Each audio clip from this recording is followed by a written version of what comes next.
Roll number, registration number আর বিষয় code. প্রত্যেকটা student board পরীক্ষায় এই তিনটা জিনিস প্রপারলি পূরণ করা হয়েছে কিনা তা নিয়ে অনেক বেশি টেনশনে থাকে।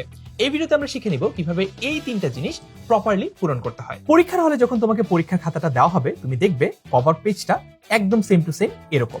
সো তুমি যে পরীক্ষাটা দিচ্ছ সেটা যদি এইচএসসি হয়, এইচএসসির পুরো একটা টিক দিয়ে যত সালের পরীক্ষা 2026 হলে 2026 এখানে লিখে ফেলো। তারপরে যদি এইচএসসি হয় তাহলে এইচএসসি যে বৃত্তটা সেটা পুরোপুরি ভরাট করে ফেলো। এখানে মনে রাখবে অবশ্যই একটা বৃত্তই ভরাট করতে পারবে। এখানে চাইলেও তুমি এসএসসি অথবা ডিআইবিএস এটা পূরণ করতে পারবে না। তারপরে অ্যাডমিট কার্ড দেখে তুমি তোমার রোল নম্বরটা সাবধানে এখানে লিখে ফেলবে। লেখার পরে যদি প্রথম ডিজিটটা 1 হয় তাহলে আমি এখানে 1 পূরণ করব। এরপরে 0।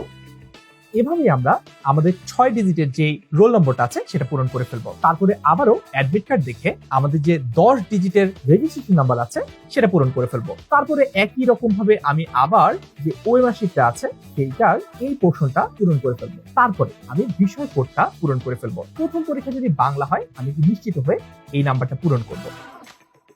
এরপরে এখানে অতিরিক্ত উত্তরপত্রের সংখ্যা আরেকটা কলাম আছে। তুমি তোমার পুরো পরীক্ষাটা শেষ করে কতগুলো এক্সট্রা পেজ নিচ্ছ তার ভিত্তিতে যদি তুমি 3টা এক্সট্রা পেজ নাও তাহলে 3 পূরণ করবা আর এখানে লিখে ফেলবা 3।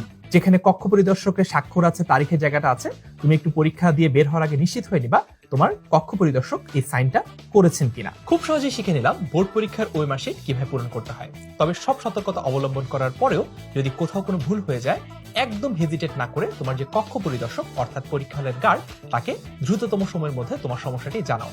আশা করা যায় তিনি তোমার এই সমস্যাটি সমাধান করে দিবেন। কমেন্টে জানাও পরীক্ষা সম্পর্কিত এরকম আরো কোন কোন প্রয়োজনীয় ভিডিও তোমরা আমাদের কাছে চাও।